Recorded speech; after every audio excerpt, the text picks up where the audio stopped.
second time doing this since I got a call earlier. Now, I can't really do a prediction video on Hardcore Justice because, I mean, there haven't really been any matches made for Hard Justice, other than the fact that I bet there will be the world tag team titles be on the line for the final thing, because they're probably going to tie it up 2-2. So in that case, I'll probably say Beer Money to win this one, and I know the world title will probably on the line. But other than that, there has been no matches announced for Hardcore Justice. ECW, the whole main thing for this, for anyone that hasn't been watching TNA the past couple of weeks, well, it all started when, you saw Tommy Dreamer come, because then Mick Foley and basically all the originals came, the ECW originals came and kind of invaded, but Dixie invited them the next week. She brought them out, and apparently we're going to have a one-night, original ECW one-night stand. A real ECW one-night stand, which is basically renamed, of Hard Justice, they renamed it Hardcore Justice The Last Stand, which is basically the final ECW one-night stand, and a true one, because there's no matches made yet, but Tommy Dreamer and the originals have full creative control for the pay-per-view, which would be very interesting. And speaking of that, here's some of the originals that will appear and have been announced. Tommy Dreamer, of course, Mick Foley, Rob Van Dam, Team 3D. The next three are kind of stupid because they've been contracted to TNA for already, so I mean I'm surprised they haven't been used, and they have been for this. They just came back for this angle.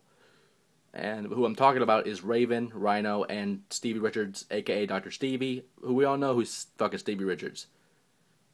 Simon Diamond, who I just remember as a manager, because I was going to say Nova, but Nova was Simon Dean. We'll probably see Nova in the BWO. Probably. They haven't announced yet, but who knows. Al Snow, who is surprisingly TNA management, along with D'Lo Brown, and I didn't even know that until the whole invasion angle started. Johnny Swinger, who I don't fucking remember at all, and Sabu, which is really Sabu's first TNA return in a very long time, a few years actually. And WWE just killed ECW. They killed it a while back for NXT, which is kind of stupid. It's like putting FCW on mainstream television, which would be pretty cool because FCW has pretty cool matches, but it's basically the same thing with 8 other developmental people, which is stupid.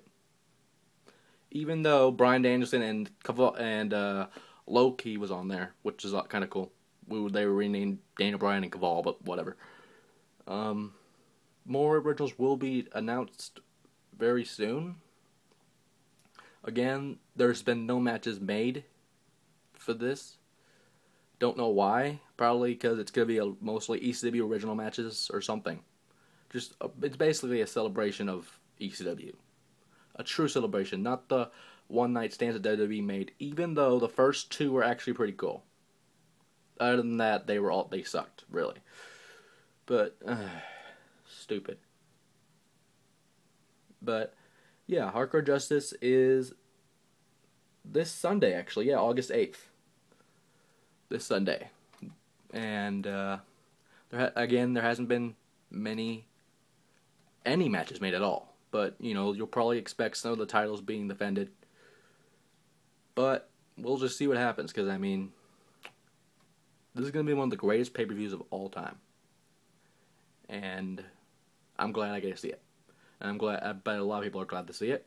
And we'll just see what happens. I mean, it's a hell of a lot of surprises, and we'll just see, man. Hardcore Justice. And here's a look at that little site. Look at this. They have their own little website. This is awesome. See that? And it's named some of the originals and whatever.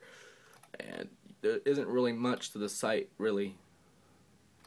I haven't checked it out much yet, but they probably, if you click on the original, you can't even click on them, is the thing. It's just a one-page thing here. But yeah, Hardcore Justice, August 8th.